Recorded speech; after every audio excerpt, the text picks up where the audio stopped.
This is 5 in 10, 5 things you need to know in about 10 minutes. For Tuesday, March 12th, 2024, I'm Derek Gilbert. Topic number 5 today, China and BLM.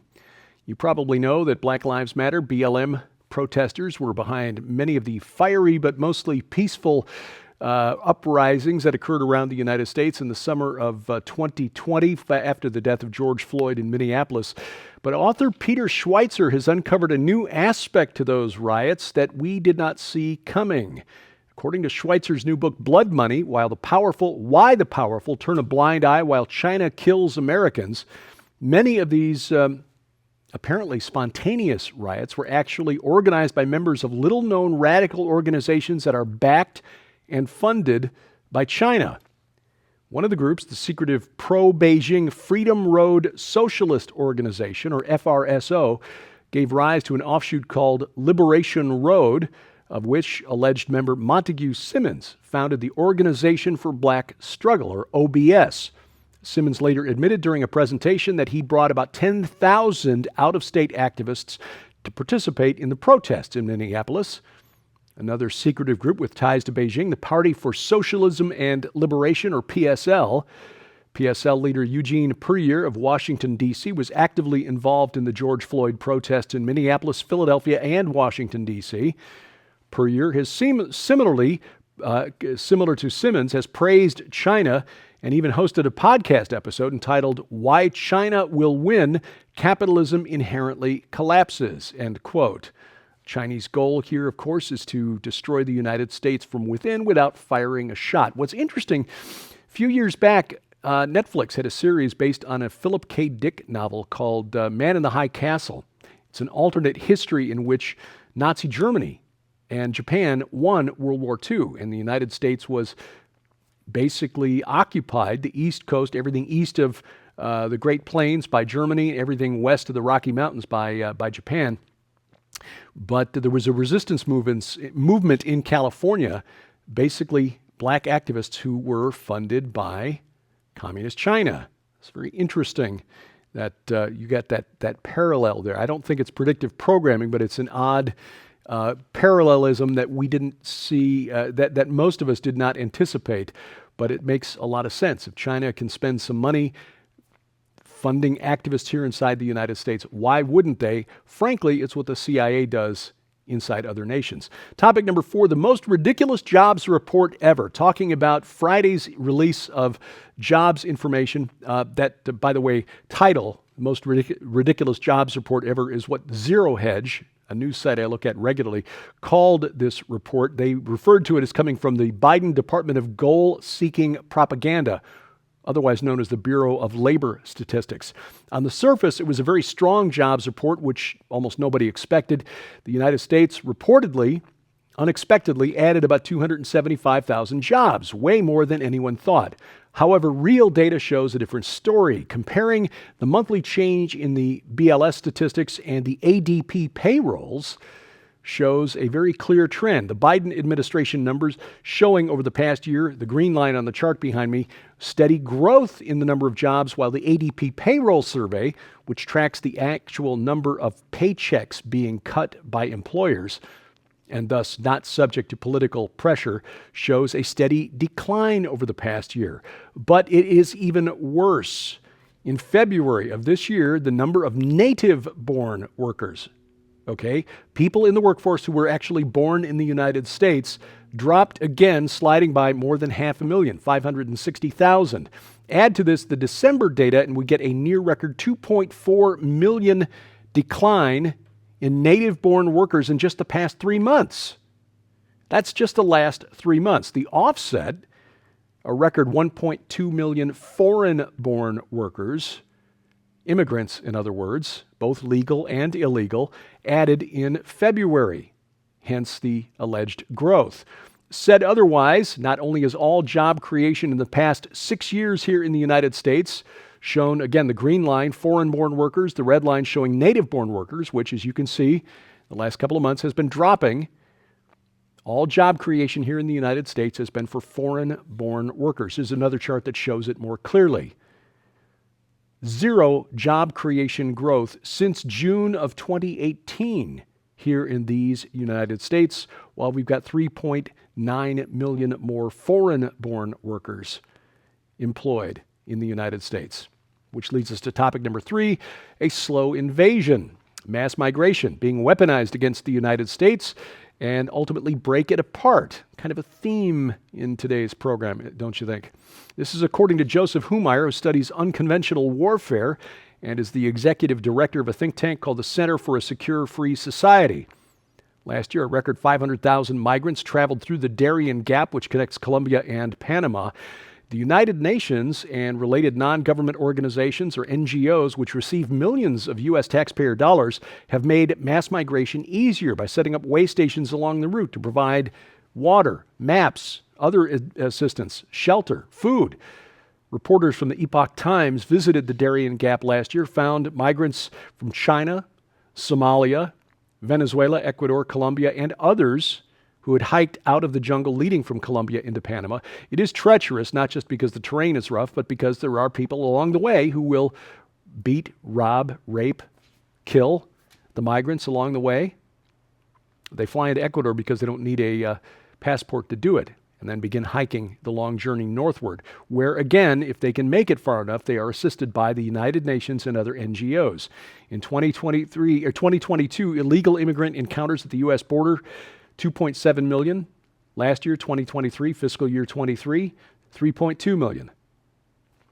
However you slice it, by any definition, this is a slow invasion, and it needs to be stopped. Topic number 2, removing liability. Interesting development in Congress. Legislation introduced March 5th would strip vaccine manufacturers of liability protections for the COVID-19 vaccines. This would enable Americans who've been injured to sue the companies. The bill proposed by Representative Chip Roy of Texas, I like him, he would retroactively remove protections from the Public Readiness and Emergency Preparedness Act, or the PrEP Act, for COVID-19 vaccine manufacturers.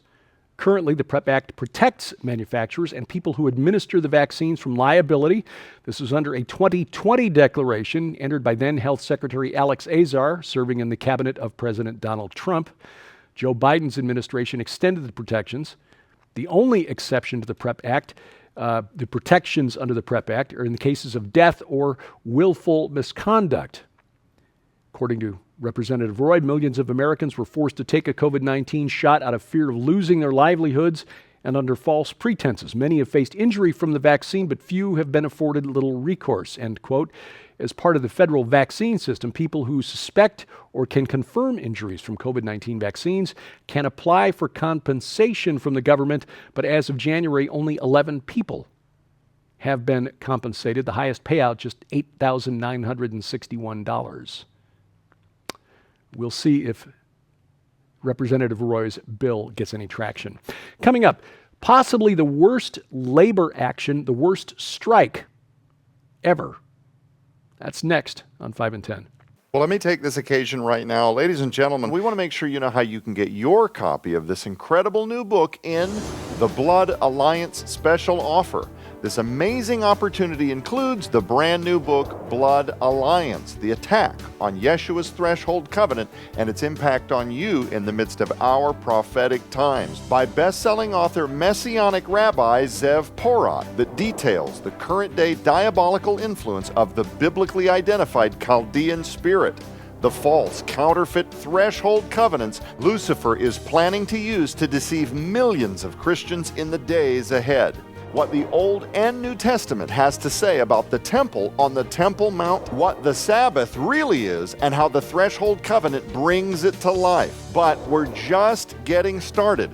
This must-have collection also includes Zev Porat's all-time best-selling book, Unmasking the Chaldean Spirit, which details his stunning supernatural conversion from a deeply Orthodox Jewish man to faith in Jesus Christ as Messiah, as he faced literal demonic manifestations. temptations of great wealth to denounce his faith in Yeshua, yet through it all he pressed on with a glowing zeal for the Word of God and the people of Israel. But that's not all. This unbelievable collection also includes best-selling author Carl Gallup's book, The Rabbi, The Secret Message and the Identity of Messiah, which reveals how Israel's most venerated Orthodox rabbi, Yitzhak Kaduri, came face to face with the true Messiah and said that it was Jesus, all while efforts by global media and powerful elites to cover up this broad-sweeping, stunning revelation totally collapsed. Sold separately, these items hold a retail value of $60. Yours now for your donation of only $35 plus shipping and handling. So act quickly. You can scan the QR code on your screen using the camera app on your phone for instant access to this special opportunity right now, but it's available only while supplies last, so don't delay. Visit us at skywatchtvstore.com or call 1-844-750-4985 and ask for the Blood Alliance special offer.